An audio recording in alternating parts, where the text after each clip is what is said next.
Mazlumlarning nidosi. Armanlarının sadası. Hürlük şeydalarının, vatan sevdalarının dava meydanı. Hürlük yolda izlengüçlerinin meknet bilgisi. Uygur nidası Tor Radyosu. Uygur Nidası Tor Radyosu.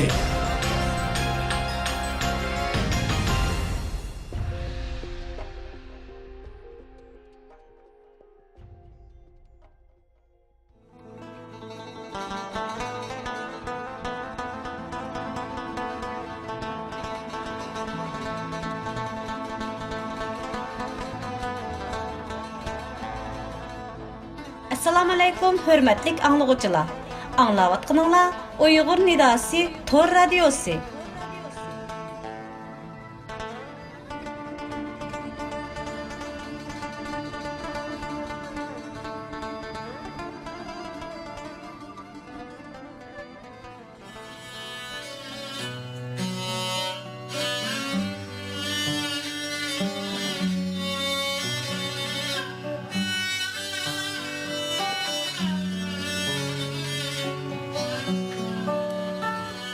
Mustamliki zulümüde emravatkan halkımızın ahuzarını dünyaya anlatış. Vatan içi sırtındaki halkımız təqdirge münasibetlik mühim haber, uçurlar ve mulahizlerden kişilerini haberdar kılış. Dinli bilimler, tarihimiz, esil edebi miraslarımız arkalık evlatlarda sağlam itiqad, gurur ve ana til söygüsü yetildiriş nişanı bilen Vatan davasida tegishlik majburiyatini ado qilishni maqsad qilgan Uyg'ur Nidasi Tor radio televiziyasi dunyoning har qaysi joylaridagi qarindoshlarga oliy ehtirom va salomlarini yo'llaydi. Yuragi vatan deb so'qqan vijdon egalarining moddiy va ma'naviy qo'llashi bizning mavjudligimizning kafolatidir.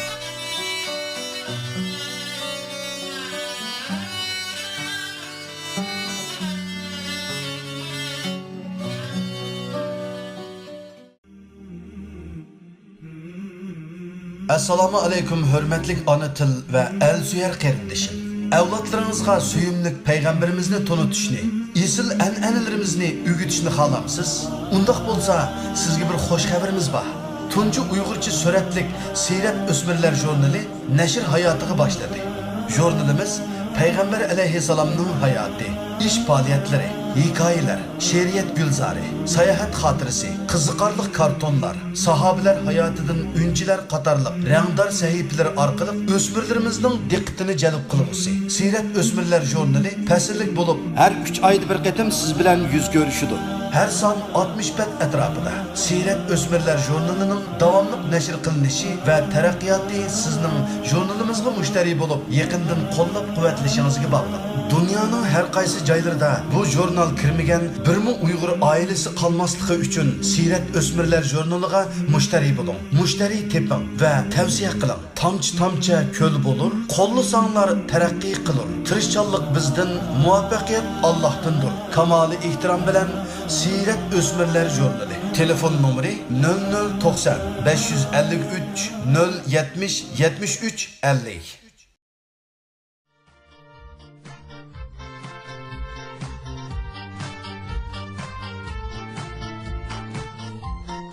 Ana til darsligiga xaridor chaqirish boshlandi. Assalomu alaykum hurmatli qarindoshlar. Ana til tashabbuschisi Abduvali Oyib apandi tarafidan tuzilgan Ana til darsligi nashrdan chiqish oldida turmoqda. Bu kitobdagi asarlarni avtor o'zi yozgan va Uyg'ur bolalar adabiyoti javharlari asosida ratlab chiqqan bo'lib, bolalarning yeshi, mijozi va qiziqishiga mos holda tuzilgan. Savodi yangi chiqqan, chali chiqqan va yiziqchilik saviyasi to'liqlashga muhtoj o'quvchilarga mos keladi. Kitob oddiy tildagi she'r, qo'shiq, hikoya, cho'chaklar bilan boshlanib tadrijiy beyib mavdu va bolalarni tabiiy ona til dunyosiga boshlab kirdi. Kitobda har darsdan keyingi ko'nikmalar va oylik sinoq savollardan tashkil topgan bo'lib, bolalar oilada o'rganib ketalaydi. Agar muhojiratdagi ona til kurslariga darslik qilinsa, unumi texmi yaxshi bo'ladi. Hamda oilada urf-odat, qoida-usul va madaniyat darsligi bo'lishga tamoman mos keladi. Bu kitobni keng doirada tarqalishi va har har bir Uyg'ur oilasida bo'lishiga kapolat qilish uchun kitobning mazmuni, sifatiga alohida ahamiyat berish bilan birga Uyg'urlar ko'p o'ltiraqlashgan davlatlarda vakolatan sotuvchilar belgilandi. Turkiyaning Istanbul shahrida Safaköy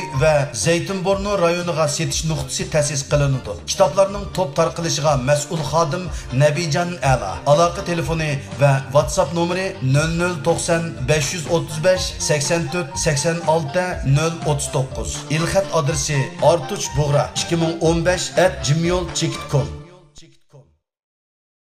Sulayman Guva Tahir Talip Bektur Mihman keldi dedi balala. Xush kelibsiz dedim men hem. Dastxonni keng saldım ana. Ahval sorab yana dem. Düşürmedim tördün hiç kaçan. Hem yüzdüm toyup yanğıça. Bağ baramdı oynattım küttüm. U yayredi köngli kanğıça. Qo'saq selip samirib mi ketdi. Polo go'shi yeb bizning legendin. Lekin mehmon tavrimas yana. Eg'iz oshmas qaytish degandin. O'ylab qoldim, qandoq mehmon bu? Ko'rmaganman ketmas mehmonni. Bu mehmonning xulq mijazi hayron qildi tamomi jonni. Keyin uqsam akam ekan u. Dadam topgan hajga chiqqanda. Quchoqlashdik qaytidin uzoq. Echilmagan sirni uqqanda. O'gay onam yollabdi uni. Otang qaytgan yo'lda chopqin deb. Abi zamzam ilib ko'ziga. İnilerinin öğün tapqın deb. Umu tördün düşmedi keyin. Men yetküzdüm tuqqanchilikni. Tap qilsa g'ingpin qilmadim. Sir tutmadim bir tal tarixni. Mana hozir men ona mehmon. Qo'riniman o'z uyimdimi? Onun ecri köptek bilinur. Hatta işken çay suyumdumu. Gah Farisi, gahi Arabi. Sözleydi u, köndüm memmehem. Akıl onun putkol meningdin. Hoş deymen ana dem. Men muşundak evlat ikenmen. Könglim mi ak, boynum mu yumşak. İşenmisen Sulayman Guva, qishlog'imi bo'liman qo'ndoq.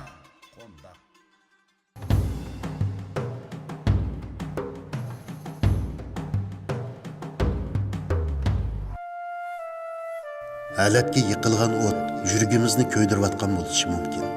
İnşallah ümmeti İslam bunu bilib yetdi va duolarda bo'ldi. Ammo dunyoda shu qadar suyumlik va kengri ketgan sharqdagi marvoyit İslam chegarasining Allohning dushmanlari uchun qalqon bo'lgan Sharqi Turkiston va uning suyumlik musulmonlari uchun bo'lgan duolar kun sari yo'qolmoqda. İslam ümmeti bugungi kunda Sharqi Turkistondagi bo'layotgan zulmlarning hech qaysisidan xabarsiz qolmoqda. Bununla biz Türkistan'ın özde çoğun bulup nenini yap suyunu işken milletler sebepçimiz. Hatta biz dualar arasında özümüzün ibadetimizdeki baş tartalmaz vazifemiz bolgan Şarkı Türkistan tuprağını qaytırıp iliştek uluq pariz ibadetini unutup ketişki başlavatımız. Toğra, yaq deb cevap berip kapağınızını türüşünüzden bilemen qeyrildişim. Ama hakikat şu ki, Şarkı Türkistan davası 2012 yıldan beri hakikaten arkaga çekinişke başladı. Hatta her qaysi partiya ve guruhlardaki keynigi çekiniş haleti yukarı götürülüp Xitay tajavuzçilari bizni maymun usuliga silib o'yin talaydigan holga keldik.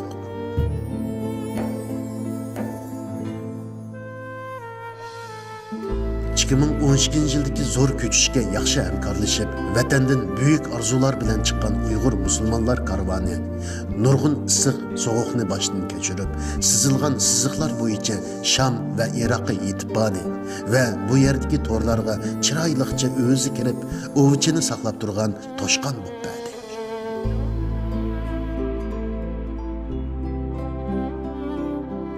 Yevropada yaşayotgan şərəflik ziyolilarimiz Yevropaning issiq yotqanlarida Turkistonning sovuq qishlarini unutib, ba'zi bir hayajonlansa, vatanim deb she'r yozib, bo'lmasa boshqalarni vatanga ish qilmaydi, död, sapasiz deb tillashlar bilan kun kechirmoqda.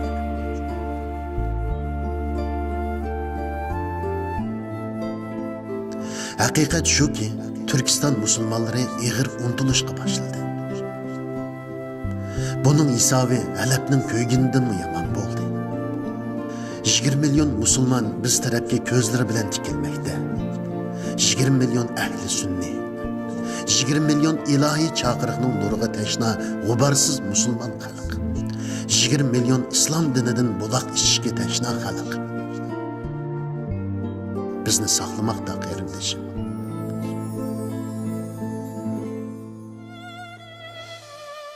Çaşları kapqarı dadam, yüzleri nur anam, bizni saqlab bir cüp qeyri to'g'raqqa aylanib qalmoqda.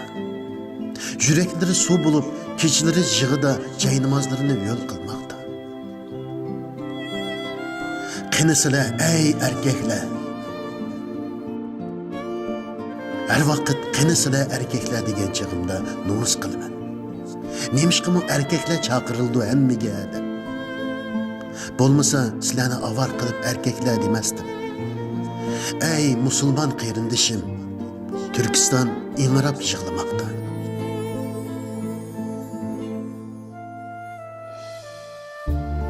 G'ayriblar shundoq kishilarki, ular bir balini beqib cho'ng qilib, xo'shalligini ko'rmasdan, uning yiroqdagi ovozini bir anglashga tashna bo'lib namozlarda yig'lab, izlib ketganlardir. G'ayriblar shundoq kishilarki, kafirlarning dashtidan qo'rqib, jiroqlarga qochgan hamshirimizning yolg'iz qilib, oxirida yana shu kafirning qo'liga tushib qilib, o'z o'limini Rabbidan tilishidir. Halep kuymoqda. Ammo Turkiston istutaksiz kuyib, kul bo'lishga oz qoldi. Oxirgi umidini cho'qqa aylantirib, o'chib qilishdan qutulishga tirishmoqda. Uningdagi kichik sabiyalar Uyg'urcha kiyimni o'z rayi bilan kiyolmay, yot dindagi nomussizlardan bo'lishga zo'rlanmoqda. Arsida sizning bolangizmi bor aqchan?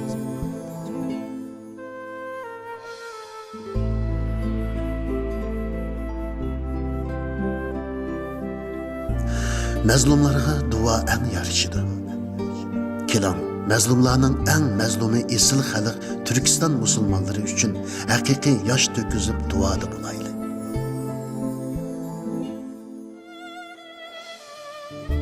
Misr va Tojikistonda mazlum sing'illarimizning nohaqli kofirdan qutulib chiqib, dinini o'rganishga qadam qo'yganda, kofirlar tarafidan qattiq bostirishga uchrayotganligidan xabardor bo'ling. Va duo qilingki, ey singlim, yuzingga qanday qarashni bilmayman, ammo seni haqiqiy yordamching Rabbimizga topshiraman deb bo'lsa-mu duo qiling, suyimli erkak.